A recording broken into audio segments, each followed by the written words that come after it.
Good evening, everyone. Yes, guys. Ngayon lang po ulit ako nakapagawa ng video. Guys, meron akong isi-share sa inyo.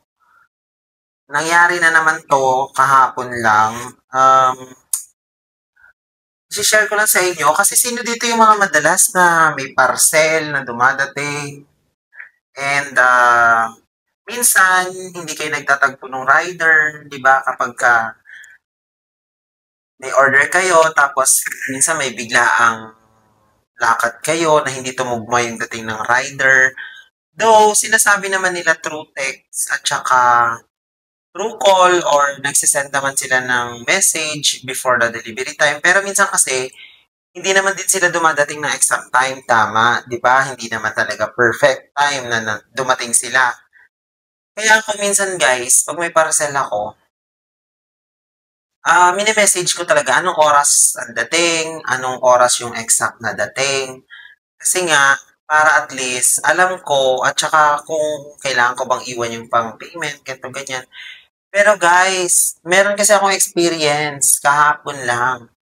At itong rider na to, lagi siyang ganito. Every time na magde-deliver siya sa amin. Hindi ko alam kung may pinagdadaanan si kuya or talagang may problema ba siya sa amin. Kasi hindi namin malaman kung saan ang gagaling yung hugot niya. Every time kasi na magde-deliver siya sa amin, ganito yung eksena, guys. Panoorin nyo naman yung ginawa niya sa parcel ko. Hindi ko alam kung bakit niya ginawa ito at saka kailangan bang gawin ito. Panoorin nyo, guys.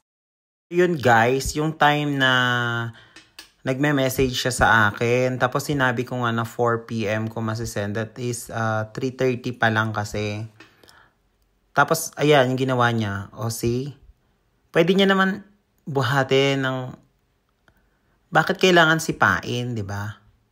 Ba't niya kailangan sipain? O pinakita pa niya talaga sa staff at nakita talaga sa CCTV sinisipa niya. Paano kung nabutas yun, di ba? So, ayun nga, guys. Napanood nyo ba yung nangyari? Sinipa niya talaga yung parcel. Dahil lang sa hindi kami nagkatugma ng time. At the same time, yung sinabihan ko siya kasi na mga around 4 o'clock ko masisend sa kanya kasi nasa labas ako nun eh. In-game kami nun. Ngayon, sabi ko mga 4 o'clock, isisend ko sa kanya. Ang dami niyang, may mini-message pa sa akin na, Diyos mio, may ganun-ganun pa siya, guys. So, syempre, ako, ayoko na pahabain yung kwento. So, to cut the story short, ang ginawa ko is pina-cancel ko lahat ng parcel ko na galing sa kanya. If you remember guys, meron din akong video before na diniliver sa akin yung Dream Me na bed, which is siya ang nag-deliver nun guys. Same pa rin. Naggagalit siya pagdating niya at yun nga, mabigat yung delivery. I don't know, may mga ganun kasing instances talaga sa kanya na nangyayari eh. Hindi ko lang alam kung talaga may pinagdadaanan siya or ayaw ba niya nung trabaho niya. Kasi kung ayaw mo ng trabaho mo, kuya, dapat hindi mo na pinasok yung ganyang trabaho. Kasi parehas tayo na sa customer service, no?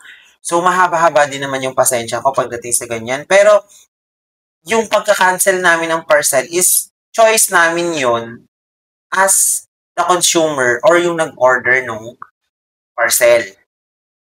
So, ang bayad namin sa inyo is upon delivery. Pwede.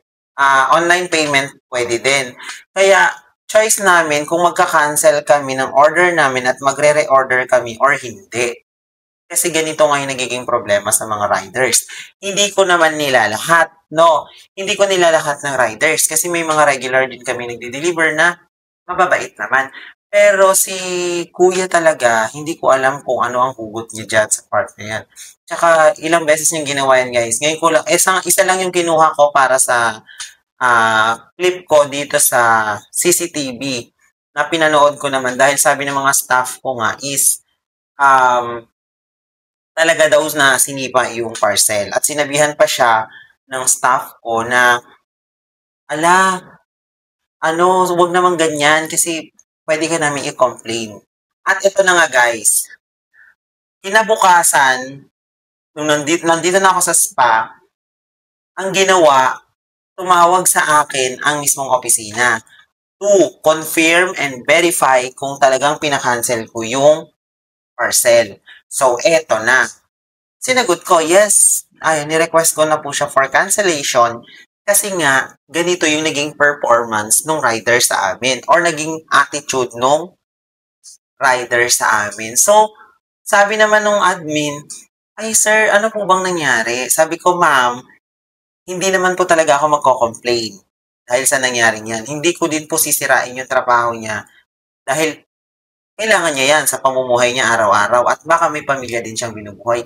Hindi ko balak na sirain siya or intention na patanggal siya sa trabaho. Hindi.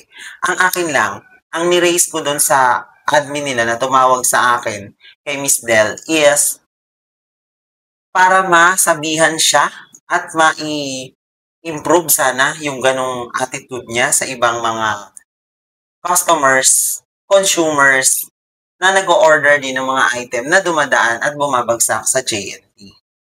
Okay? So, yun yung pinaka-concern ko. Hindi ko naman intention na sabihin sa admin para tanggalin, alisan ng trabaho, mawala ng hanap buhay yung tao. Ang akin lang is to improve kung ano yung attitude na hindi maganda. Dahil parehas kaming nasa services. Nasa customer service kami parehas. So, naiintindihan ko yung sitwasyon niya kasi may dumadating na ganun. Pero yung tatapat siya sa amin and time to time na magde-deliver siya na mainit ang ulo niya at parang galit siya sa amin, foul siya doon. Parang hindi na talaga maganda yon.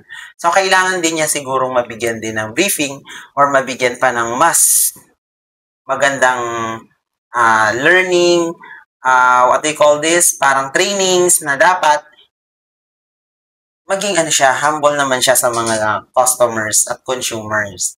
'Di ba? Kasi syempre, pag ganun siya ng ganun, mawawala na rin talaga at katulad namin, na parang nagre-request na lang kami kung sino yung pwedeng mag-deliver sa amin na hindi ganun.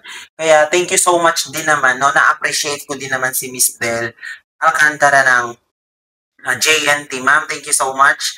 Kasi pinakinggan niya yung side ko at the same time, nagbigay na lang siya ng best way kung paano mangyayari na like, bibigyan na lang niya kami or mag-a-assign siya ng delivery riders na pag sa building namin yung delivery is yun na yung magde-deliver at hindi na itong naunang rider na nagkaroon nga sa amin ng consecutive na problema. So, ang akin guys, sinare ko lang to, opinion ko to, para maging aware din yung lahat at baka mangyari din po sa inyo. Ang mas best way talaga na gawin nyo na lang kapag ganyan. Huwag nyo na lang patulan siguro yung rider.